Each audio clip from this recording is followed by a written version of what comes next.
Hello students, welcome to the Cosmic Center for Learning English. This is Shravan sir, and today we are going to learn relative pronouns and their uses. आज हम लोग relative pronouns और उनके प्रयोग को देखेंगे कि कैसे sentences में इस्तेमाल होता है. ठीक है, इससे पहले काइंड्स ऑफ प्रोनाउन के वीडियो मैंने अपलोड किए थे. अगर आप नए हो, पहली बार आप इस वीडियो को देख रहे हो तो मेरे चैनल को सब्सक्राइब कर लीजिए आप, और प्लेलिस्ट में जाके इंग्लिश विद श्रवण सर, उसमें आपको इससे पहले के वीडियो मिल जाएंगे, क्योंकि ये लैंग्वेज है और इसमें क्या होता है कि जब हम पीछे की बात को नहीं जान रहे होते तो आगे हम समझ में नहीं आएगा. अभी मैं जैसे यूसेस बता रहा हूँ, अगर काइंड्स आप पहले नहीं पढ़ें तो शायद आपको परेशानी हो समझने में. ठीक है, भाषा में होता है कि हम क्रम से कोई चीज़ सीखते हैं, कि अगर हम नाउन नहीं जानते हो तो उसके बाद प्रोनाउन समझाऊंगा तो वो दिक्कत होगी, उसके एडजेक्टिव समझाऊंगा तो वो दिक्कत होगी. नाउन प्रोनाउन नहीं जानते हो तो फिर एडजेक्टिव समझ में नहीं आएगी. तो इस तरह से सबका क्रम है. जैसे अगर कोई अल्फ़ाबेट नहीं जानता तो फिर वो वर्ड्स नहीं बना सकता है, फिर वर्ड्स नहीं जानता तो वो सेंटेंस नहीं बना सकता है. ये क्रम है. इसलिए आप पहले के वीडियो आप देखेंगे. ठीक है, अगर नए हैं तो आप सब्सक्राइब करिए, पुराने हैं तो पुराने जो मेरे व्यूवर्स हैं सबसे कहना चाहूँगा कि आप अगर वीडियो देखते हैं तो कंप्लीट वीडियो देखिए, तभी आप लाभ उठा सकते हैं, वरना फिर देखने का कोई मतलब है नहीं. चलिए आते हैं हम लोग टॉपिक में, relative pronouns and there uses. आज हम लोग किन के यूजेस देखेंगे. देख लीजिए पहले. As, but, who, whom, whose, which, that. ठीक है, पहले हु और हुम का. अब हम लोग रूल्स को याद रखेंगे. ठीक है, मैं बहुत ब्रीफली यहाँ पे लिखा है, आप एग्जाम्पल से उसको समझने की कोशिश करेंगे और रूल को ध्यान में रखेंगे. हु और हुम का प्रयोग हम लोग ह्यूमन बीइंग के लिए, मनुष्य के लिए, सुपर नेचुरल पावर, ठीक है, जैसे डिवाइन पावर जिसको कह सकते हैं हम लोग, उसके लिए, और पेट्स. ठीक है, जो पेट एनिमल होता है, बात समझ में आ रही, उसके लिए हम लोग इस्तेमाल करते हैं. जैसे एग्जाम्पल के लिए देख लीजिए, the teacher. Teacher human being होता है. The teacher who teaches. अब ये हु यहाँ पे जो रिलेटिव प्रोनाउन इस्तेमाल किया है किसके लिए, टीचर के लिए. ये इसके एंटीसीडेंट हुए. ठीक है, तो टीचर के लिए हु का प्रयोग हमने किया. The teacher who teaches you is a principal. Is a principal. ठीक है, तो यहाँ पे ये हु आपके इसके लिए प्रयोग आया, टीचर के लिए. तो अभी मैंने बताया था कि हु और हुम का प्रयोग हम लोग ह्यूमन बीइंग के लिए, फिर सुपर नेचुरल पावर और पेट्स के लिए करते हैं. तो अब दूसरा एग्जाम्पल देखते हैं. God is our creator whom we worship. ठीक है, गॉड इज़ आवर क्रिएटर. ईश्वर हमारे सृष्टिकर्ता हैं. हुम वी वर्शिप, जिनकी हम पूजा करते हैं. तो हुम किनके लिए आया, गॉड के लिए. ठीक है, गॉड इज़ आवर क्रिएटर, तो गॉड के लिए हुम लगा यहाँ पे. ये सुपर नेचुरल पावर है. ठीक है, तो ये हमारे हो गए यहाँ पे रिलेटिव प्रोनाउन. बात समझ में आई. Next example. There are many stories about fairies. कहता है कि परियों के बारे में बहुत सारी कहानियाँ हैं. Who fly. ठीक है, अब ये परियों के लिए, ठीक है, यहाँ परियों के लिए आया है जो उड़ता है. ये भी सुपर नेचुरल पावर है. बात समझ में आ रही है. परी के बारे में कहानी सुना है ना आपने, तो अगर सुना है तो वो क्या होता है कि ह्यूमन बीइंग नहीं होता, वो सुपर नेचुरल पावर होता है. वो उड़ सकता है, कहीं भी आ सकती है. ठीक है, बहुत सारी कहानियाँ हैं, maybe they are imaginary one. ठीक है, लेकिन है सुपर नेचुरल पावर है. चलिए, तो उसके लिए हु का प्रयोग करते हैं. नेक्स्ट है Mickey is our dear cat. Mickey is our dear cat. Okay, whom we love very much. तो कैट के लिए, मिक्की के लिए इसका प्रयोग हुआ है, या कैट के लिए हुम का प्रयोग हुआ. बात समझ में आ रही है. तो ये पेट है, पेट एनिमल है, उसके लिए हमने किसका इस्तेमाल किया, हुम का. तो इस तरह से रिलेटिव प्रोनाउन में हु और हुम का प्रयोग हम ह्यूमन बीइंग के लिए, सुपर नेचुरल पावर के लिए और पेट्स के लिए करते हैं. ये रूल नंबर 1. चलिए आते हैं रूल नंबर 2 में. रूल नंबर 2 में क्या है कि आफ्टर एवरी वन. ठीक है, every one, everybody, nobody, no one and those. याद रखिएगा, every one, everybody, nobody, no one and those. इसके साथ आप हु का भी प्रयोग कर सकते हैं, दैट का भी प्रयोग कर सकते हैं। एग्जाम्पल से समझ लेते हैं हम लोग। Everybody who knows him loves him. Everybody जिसके लिए हु का प्रयोग किया गया है, ये यहाँ पे रिलेटिव प्रोनाउन, ठीक है। एवरीबडी हु नोज हिम, हर कोई जो उनको जानता है, लव्स हिम, उनसे प्यार करता है, ठीक है।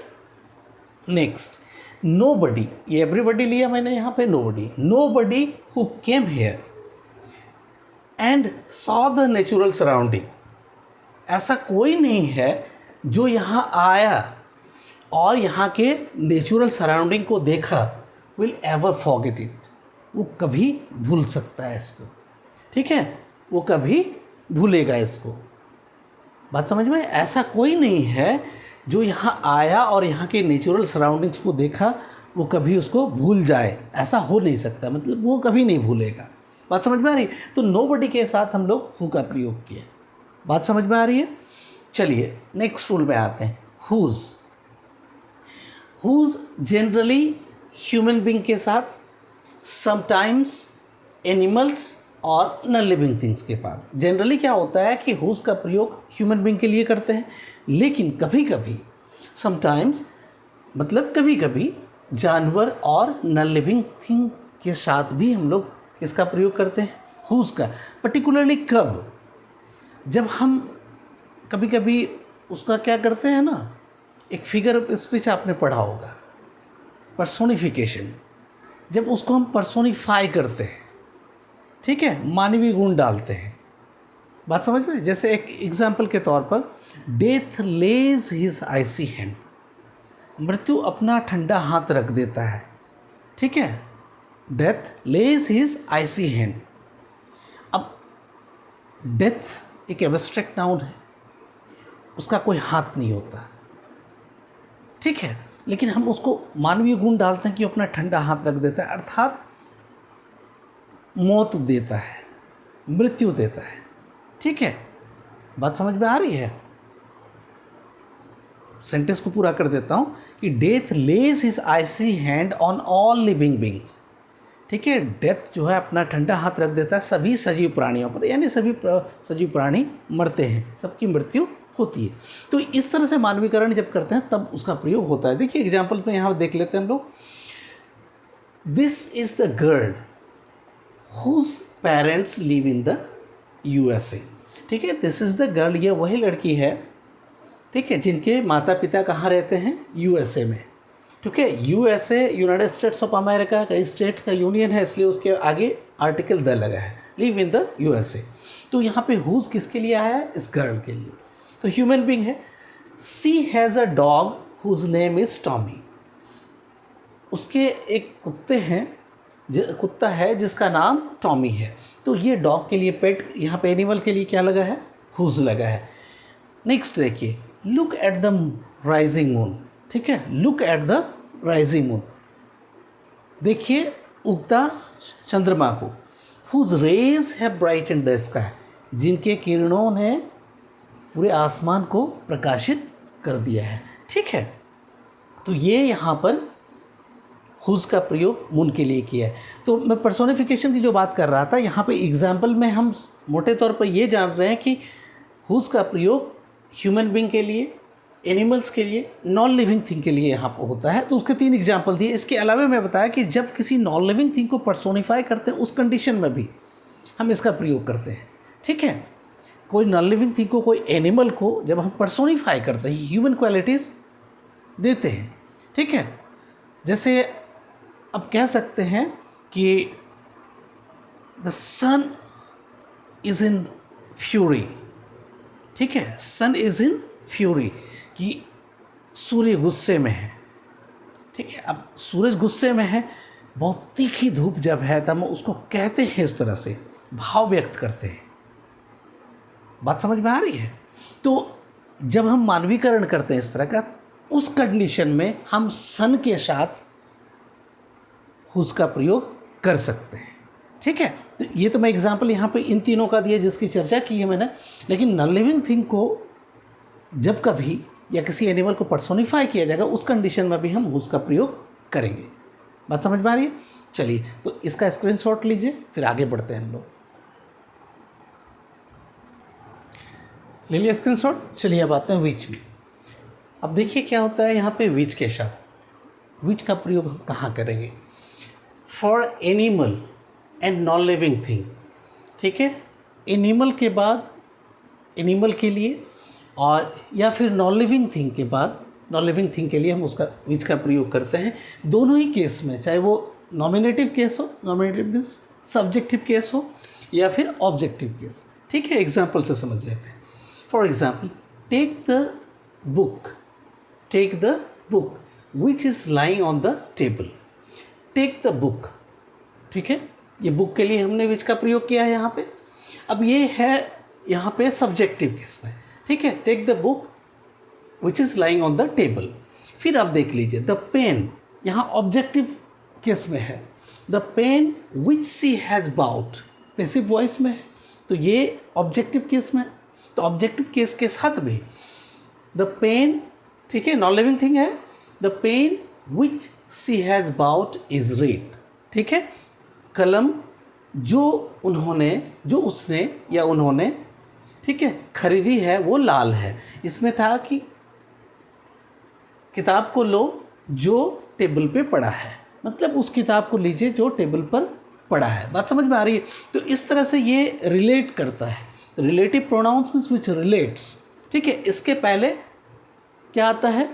एंटीसीडेंट आता है। तो एंटीसीडेंट के लिए ही इसका प्रयोग होता है। जैसे बुक, इसके लिए क्या हो गया? एंटीसीडेंट हो गया। बात समझ में आ रही है?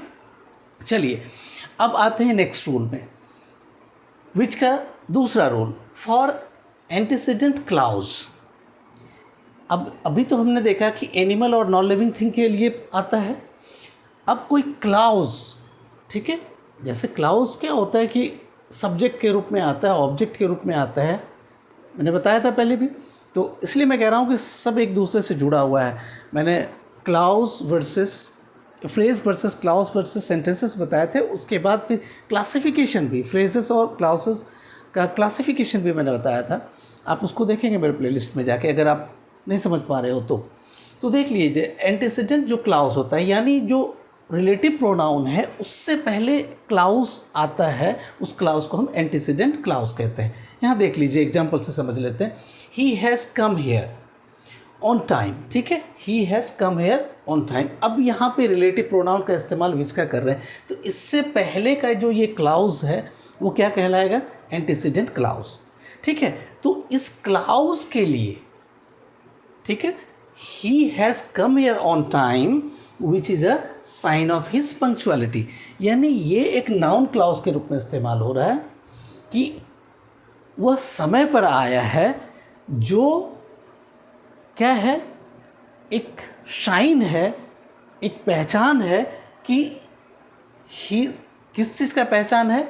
ऑफ हिज पंक्चुअलिटी, उसके समयनिष्ठ होने का। पंक्चुअलिटी मतलब समयनिष्ठ होना। समयनिष्ठ होने का मतलब है कि कोई आदमी जो नियत समय होता है, जो निर्धारित समय होता है, उसी समय पर वो काम करता है। अगर उपस्थित होना कहीं तो उपस्थित होता है, उसको कहते हैं पंक्चुअल, ठीक है। उसी से पंक्चुअलिटी बनी है।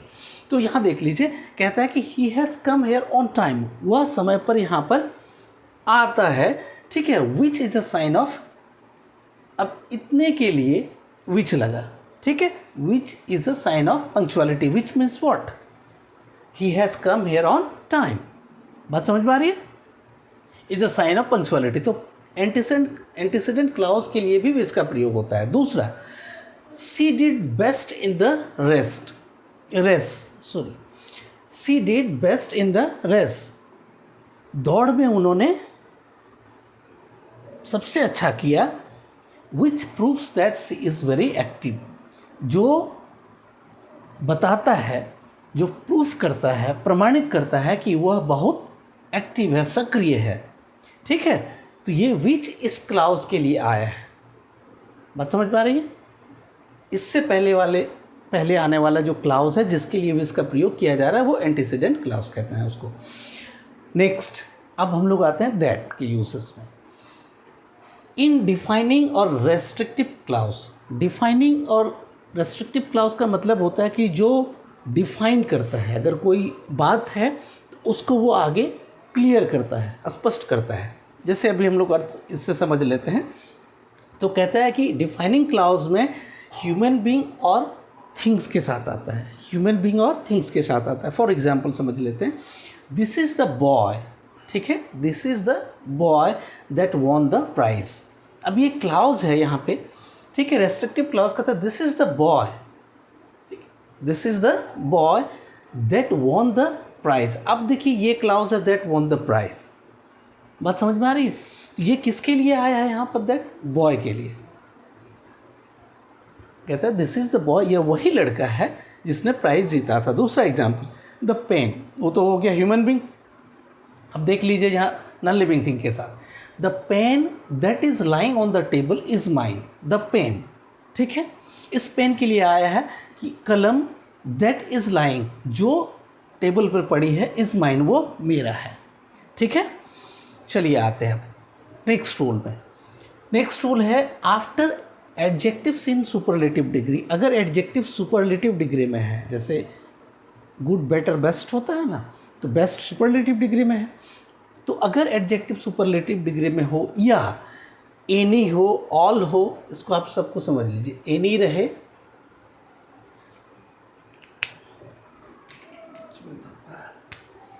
Any, all, same, none, nothing, everything, few, little, the, only, etcetera, ठीक है। अगर ये रहता है या कोई सुपरलेटिव डिग्री में एडजेक्टिव होता है तो उसके बाद, ठीक है, तो उसके साथ किसका प्रयोग करते हैं हम लोग? दैट का प्रयोग करते हैं। देख लीजिए एग्जाम्पल में, it was the most beautiful scene. तो मोस्ट आप देख रहे हो यहाँ पे, मोस्ट क्या है? सुपरलेटिव डिग्री में है। मोस्ट ब्यूटीफुल ये एडजेक्टिव है, ये मोस्ट लगा देने से सुपरलेटिव डिग्री में आ गया है। तो it was the most beautiful seen that, अब उसके लिए प्रयोग में आया है दैट आई एंजॉयड। कहता है कि यह सबसे सुंदर सीन था जिसका मैंने आनंद उठाया, ठीक है। All that glitters is not gold, फिर ऑल के बाद ऑल के लिए कहता है कि वह सारा चीज़, ठीक है, all that glitters is not gold, वह सारा जो चमकता है वो सोना नहीं होता। तो ऑल के लिए यहाँ पे दैट का प्रयोग हुआ है, ये रिलेटिव प्रोनाउन का। बात समझ में आ रही है? दिखाई पड़ रहा है ना? चलिए नेक्स्ट एग्जाम्पल में, any fool that has tongue may utter such words. कहता है एनी फूल, अब एनी के लिए यहाँ पे दैट प्रयोग किया है, ठीक है। तो एनी चूँकि एडजेक्टिव के रूप में आ रहा है फूल के लिए यहाँ, तो कहता है एनी फूल दैट, तो इस एनी फूल के लिए यहाँ दैट का प्रयोग हुआ है कि एनी फूल, कोई मूर्ख जो, ठीक है, दैट हैज़ टंग, जिनके पास टंग होता है, मे अटर सच वर्ड्स, ठीक है, वो इस तरह की बातें करता है या कहता है, ठीक है। इसका भी स्क्रीनशॉट लीजिए, फिर हम लोग आगे बढ़ते हैं। चलिए अब आते हैं हम लोग एज में। एज का प्रयोग after such and the same के बाद होता है, ठीक है। सच अगर सेंटेंस में आता है या फिर द सेम आता है, ये फ्रेज आता है, ये वर्ड आता है, तो इसके बाद हम रिलेटिव प्रोनाउन के रूप में इसका प्रयोग करते हैं, एज का प्रयोग करते हैं। जैसे देख लीजिए यहाँ पे, he is such a man as I honour, मतलब है कि यह वैसा ही आदमी है जैसे आदमी को मैं सम्मान देता हूँ, ठीक है। He is such a man as I honour, मतलब वो ऑनरेबल व्यक्ति है, कहने का मतलब है। आगे तो ये सच अ मैन के लिए यहाँ पे एज का प्रयोग हुआ है। फिर देखिए, you can watch as many films as you can, तो यू कैन वॉच, ठीक है, आप देख सकते हो, आप चाहे जितना फिल्म देखना चाहो। तो एज का प्रयोग इस you can watch as many films as, तो यहाँ फिल्म के लिए, फिल्म्स के लिए एज का प्रयोग हुआ है, ठीक है। ये यहाँ पे नहीं, यहाँ पे है, सॉरी, ठीक है, as many films as you can. फिर देख लीजिए आगे, my position is the same, तो मैंने बताया द सेम के बाद द सेम एज योर्स, ठीक है, my position is the same as yours. तो ये कनेक्ट करता है, ठीक है, ये रिलेट करता, सॉरी कनेक्ट करता है, रिलेट करता है, ठीक है। तो ये रिलेटिव प्रोनाउन के रूप में एज का इस्तेमाल, ठीक है। ये एडवांस लर्नर के लिए इम्पॉर्टेंट है, ऐसे तो हर कोई के लिए इम्पोर्टेंट है, लेकिन आप थोड़ा सा फोकस रहेंगे इसमें। इससे पहले कि अगर वीडियो आप देखे होंगे तो ये समझ में आ रहा होगा। चलिए आते हैं फिर but. After negative main clause, कि बट का प्रयोग निगेटिव मेन क्लाउज के बाद में होता है। जैसे देख लीजिए, there was not a man among them, ये negative clause, there was not a man among them but hope to get out alive. कहता है कि उन लोगों में से एक भी ऐसा नहीं था, ठीक है, जिससे उम्मीद की जा सकती थी कि वो जिंदा बाहर आए, ठीक है, जिंदा बाहर आए। तो यहाँ पे उन सारे लोगों के लिए, ठीक है, उन सारे लोगों के लिए कहता है there was not a man among them, तो एमंग देम में कोई ऐसा आदमी नहीं था, तो उस कोई ऐसा आदमी नहीं था, सिंगल आदमी, जिसके लिए बट का प्रयोग हुआ है, ठीक है, but hope to get out of the. आगे देखिए, देयर इज़ नो रोज, ठीक है, ऐसा कोई गुलाब नहीं था, बट हैज़ सम थॉर्न्स, ठीक है, जिसमें कोई कांटा ना हो, जिसमें कोई कांटा ना हो, मतलब सब में कांटा था, ये तात्पर्य है यहाँ पे। नेक्स्ट आइए वट, ठीक है, वट का प्रयोग कहाँ होता है? ये वट का रिलेटिव प्रोनाउन के रूप में किस तरह से इस्तेमाल होता है? कहता है आई मीन व्हाट आई से, ठीक है, आई मीन व्हाट आई से, मैं जो कहता हूँ मेरा मतलब वही है, कहने का मतलब मैं जो कहता हूँ वो करता हूँ, ठीक है, आई मीन व्हाट आई से, ऐसा नहीं कि मैं कह कुछ और रहा हूँ और मेरा मतलब कुछ और है। Next, you can take what you like, you can take what you like, ठीक है, तो ये इस तरह से रिलेटिव प्रोनाउन के रूप में आता है। बात समझ में आई? अब हम लोग, ये तो रूल्स में बता रहा था, तो रूल्स के साथ एग्जाम्पल है। अब जब हम लोग प्रैक्टिस में आएंगे तो फिर जो भी डाउट अभी रह गया, आप इसको पहले माइन्यूटली बढ़िया से पढ़ेंगे, देखेंगे, ठीक है, और इसके बाद फिर जब हम लोग प्रैक्टिस में आएंगे तो उस प्रैक्टिस में जो भी प्रॉब्लम होगा, डाउट क्लियर हो जाएगा, ठीक है। तो आज वीडियो को यहीं अंत करता हूँ, मिलते हैं अगले वीडियो में, बाय।